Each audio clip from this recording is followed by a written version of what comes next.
Good morning and welcome to the St. Simeon podcast. We're in January of 2019. Subdeacon Mark Nassif with Very Reverend Father George Aguilat. And Father, we're going to start tackling a big subject on the podcast in little bits and pieces. We want to talk about the liturgy. And we will work our way backwards. We're going to start with the liturgy, and then we'll work our way back through Orthros and Vespers, because our goal here is to educate us on the liturgy. But most importantly, hopefully this will help you to understand what you're participating in when you come to the liturgy, and most of all, help you to come to liturgy, light a little fire under all of us to be here for as many services as we can be at. So thank you for joining me in this endeavor as we take this journey. And like I said, we'll take it in small parts. But I thought the best way to begin this would be with an introduction of the liturgy, beginning with the term liturgy. First of all, does it make you crazy when people call it Mass? When they're talking about the Orthodox liturgy. Well, you know, the Mass is from the Latin and has a similar implication. But we use the word liturgy, which leto is the public. It's a public work, basically, or work of the people, as and it could have been for like a public works, a true public works in the ancient world, like shipbuilding and so forth. But it evolved to mean the worship of God by the people as a work of the people. And so the ergon is where the word for energy, work, and ergon is the word for work, and leitos is the people, so work of the people. Which automatically implies from the beginning that we're not there to observe, to be observers when we're in church, right? We are to do work. And what kind of work are we called on to do during the liturgy? How can we work and participate? You know, the liturgy is one of the most precious things on this earth if we can enter into it appropriately. Saint John of Kronstadt said, if you took all of the most beautiful things on the earth, the most precious things, all of the gold, all of the art, all of God's nature, and put it on one side of a scale, and put the Divine Liturgy on the other side, the balance would tip very quickly to the Divine Liturgy. And we don't realize what a precious gift it is. It is a gift from God. So why do we approach it this way, and how do we come into the liturgy recognizing this gift? This is a work. It's a work because we are so tied up with worldly cares. We're so tied up with our own thoughts and issues. And so the first work that we have to do in the liturgy is to leave all of that at the door of the church when we enter, to focus our minds and our hearts on the fact that we are now coming into a sacred and holy place where God will be with us. Not only will he be with us, but he will enter deep into our bodies and our souls in a way that is not repeated in any other place in the world. So when people say, I don't need to come to church, why can't I just pray at home? It's between God and me. The answer to that, expanded what you just began saying, would be what? What's the reason that it's so important that we come here for liturgy? Well, like anything in life, if we expect to get something or just come as an observer to be entertained or to hear some beautiful hymns, that is good and nice, but it will pass very quickly. Like family life or your professional life, what really is valuable is when you work hard and prepare yourself and enter into the work with fervor and with persistence, with joy, with thankfulness. And this is when you get everything out of the liturgy. If we come as an observer to hear some nice hymns and do our duty, this is the first step on the ladder. But what we really have to understand is that liturgy is the ladder which connects heaven to earth. The angels are present as well as us human beings. And we are worshiping together the living God. God is present. So everything we need is in the Divine Liturgy. All the saints are present. And that's something we can't necessarily get by ourselves at home if we're praying by ourselves? I think that when you're at home, the prayer is good because we're still a part of the people of God, but it is not a participation in this unique event that is really an earth-moving event. It is an event where God comes down in an extremely special way with his own body and blood on the altar. That cannot be done at home. We do not have the same, of course, God is everywhere present, but it's not the same. This is God's house. We're coming directly to visit him. Mm-hmm. I had a chat with Father Timothy Backleg recently, and we're going to hear from him. He says the same thing you did. This is how he phrased it. The liturgy is the place where we are able to touch God and to form those bonds of fellowship that is of the kingdom. And being able to be in a structure that encompasses that full vision. You know, the church building is the icon of the church because it is the building of the structure itself that gives us a sense of what it is to be part of the kingdom, which is not part of this world. That's part of the reason why we don't do weddings in a park or do weddings on a beach, why we don't do baptisms outside of the church. It's because it is, all of the sacraments are sacraments of the kingdom, and the iconography of the church and the church structure itself is that full vision of that kingdom, which is a pilgrimage every time we come to church. Not to escape the world, but to be in closer touch with the holy, to be able to commune with God, to grow, to learn, to be lifted up so that when we return to the world, we're able to be sustained by God's mercies. As we go through each part of the liturgy, and like I said, we're going to do this in small pieces throughout the podcast in coming weeks so we can digest a little bit at a time. Father George is going to flesh out these introductory ideas that he's bringing up now. So if you're not grasping it at first, hang in there. We're going to get into detail in over the coming weeks. Let's begin with, and I want to begin with the liturgy and not with Vespers because and work our way backwards because this is where I think most people are coming to liturgy. Hopefully by the time we're done with this, everyone will be coming to Orthros and also to Vespers the evening before. And if you come in at liturgy, it's kind of like coming in the middle of the story. It's coming in the middle of the celebration. And so we want it to be full. But we had a couple of years ago, Father Constantine Nasser from Oklahoma City was with us. And he asked the question, when does liturgy begin? Some people said, with Orthros. And some people said, no, the night before at Vespers. Here's what Father Constantine had to say. Let me tell you when the liturgy begins for me.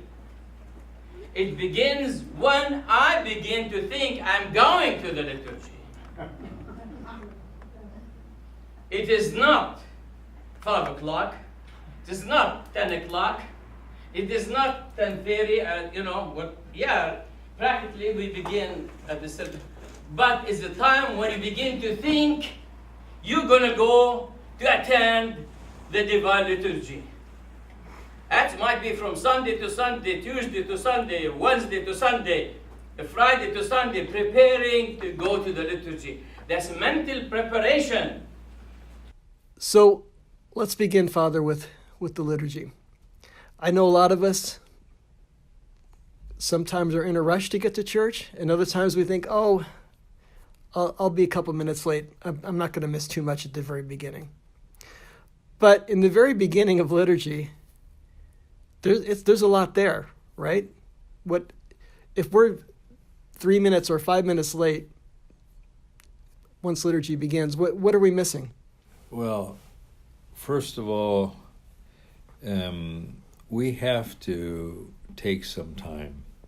Everything takes time that's good. When you slow cook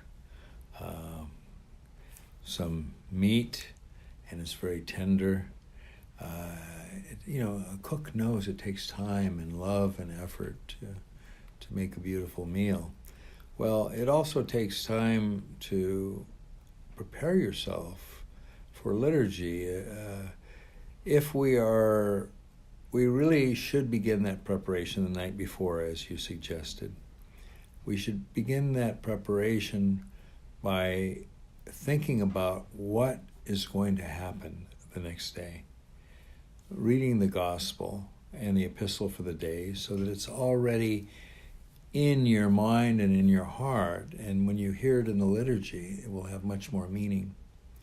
If we do that the night before and begin and confess our own weaknesses and our sins to God, which we can do at home as well as formally in confession, which we should do also.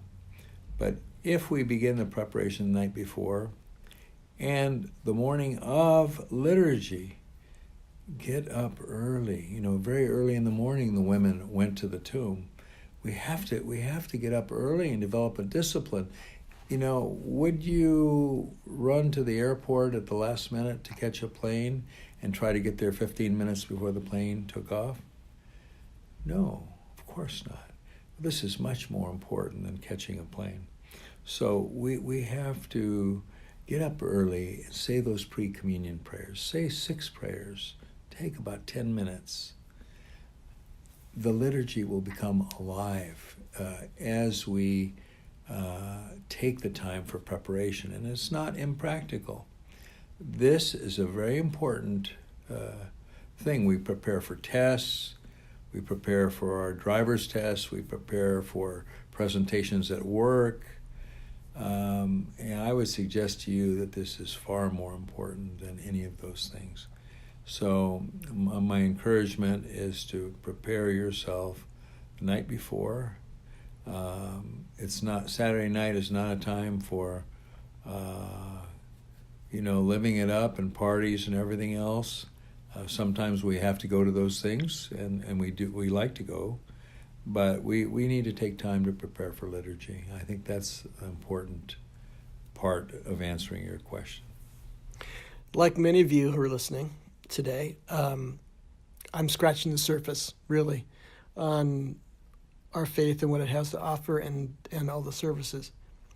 What struck me a couple of years ago when I started serving again behind the altar, which I had not done for years and years since I was a teenager, were the first words that begin the liturgy spoken by the deacon, which is, "It is time for the Lord to act." Yes. Well, this phrase that we use comes from the Midnight Psalm 118. It's time for the Lord to act. And this is a very important thing, because time has different meanings and different words in Greek. But kairos, which means the time of fulfillment, the time in which everything is ready, the time that is complete. This time where God is going to act in the liturgy is outside of our chronological time. And so the liturgy, we must understand that two things happen. One is that heaven and earth are joined in this liturgical worship. And the second thing is that past, present, and future are all merged into the present time, into the time that is fulfilled. So what I mean by that is we're entering a different world. Let me give you an example of what this means. When I was in Loma Linda University teaching on the staff there, we went to the Greek church in San Bernardino. And I would look around and observe different people. Some were mothers trying to take care of their children. Others were fidgeting. And some people were going out to smoke cigarettes, to go outside of the church. But there was one woman in particular that I saw her head bowed and her eyes staring just beyond where anything existed. And she was intensely concentrating. And so afterwards I asked her, I said, why do you come to church? And she told me, to touch another world, George. What we're doing here is touching another world.